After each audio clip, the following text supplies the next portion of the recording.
Hello friends, welcome to my new video. So आज मी खारघर मधल्या इस्कॉन टेम्पलला व्हिजिट करायला जाणार आहे। हे इस्कॉन टेम्पल आपल्या आशिया खंडातलं दुसरं मोठं इस्कॉन टेम्पल म्हणून प्रसिद्ध झालंय आणि ह्या इस्कॉन टेम्पलचं इनॉग्रेशन 15 जानेवारी 2025 रोजी आपले पंतप्रधान माननीय नरेंद्र मोदी यांनी केलंय। आणि या जर टेम्पलला आपल्याला यायचं असेल तर खारघर ही इथे नियरेस्ट रेल्वे स्टेशन आहे आणि तिथून आपण डायरेक्टली बसने येऊ शकतो। 45 नंबर बस आहे ती आपल्याला टेम्पलच्या बाहेर इस्कॉन टेम्पल म्हणून बस स्टॉप आहे तिथे सोडते। त्याच्यानंतर आपण शेअर ऑटोने येऊ शकतो आणि जर आपण पर्सनल व्हेकल आणलं स्वतःचं तर सायन पनवेल हायवेला खारघरला जो 3 मंकी स्टॉप आहे तिथून आपण लेफ्ट घेऊन आतमध्ये येऊ शकतो। आणि इथे जर तुम्ही स्वतःचं पर्सनल व्हेकल आणलं तर बाहेर अशी पार्किंग आहे, तिथे तुम्ही तुमच्या गाड्या पार्क करू शकता। आणि मी आता आतमध्ये मंदिराच्या आतमध्ये जाणार आहे, तर आपण पाहूया की कसं आहे मंदिर आतमध्ये।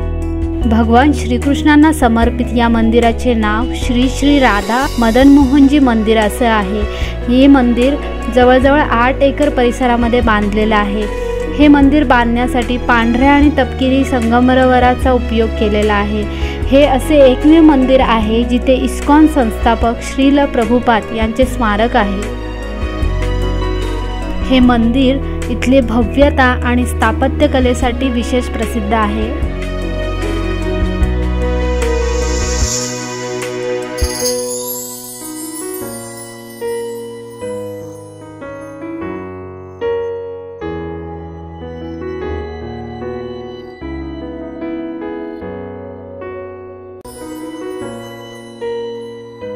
मंदिराच्या मुख्य खोलीमध्ये श्री भगवान कृष्णांच्या 3D पेंटिंग्स आणि दशावताराच्या कलाकृती आहेत। मंदिरामध्ये दर्शनाची वेळ सकाळी 4:30 ते दुपारी 1 वाजेपर्यंत आणि संध्याकाळी 4:30 ते रात्री 8:30 वाजेपर्यंत असं 2 स्लॉटमध्ये अवेलेबल आहे।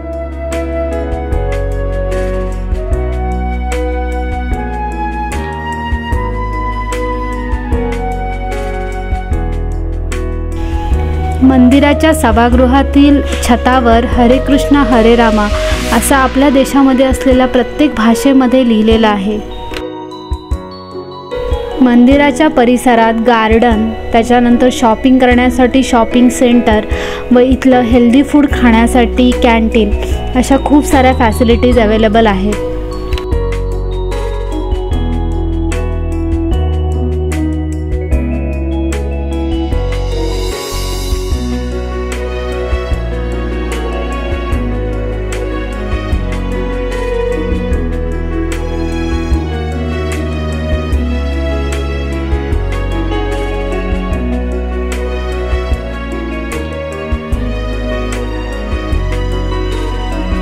इथे आपल्याला राहण्यासाठी गेस्ट रूम पण अवेलेबल आहेत।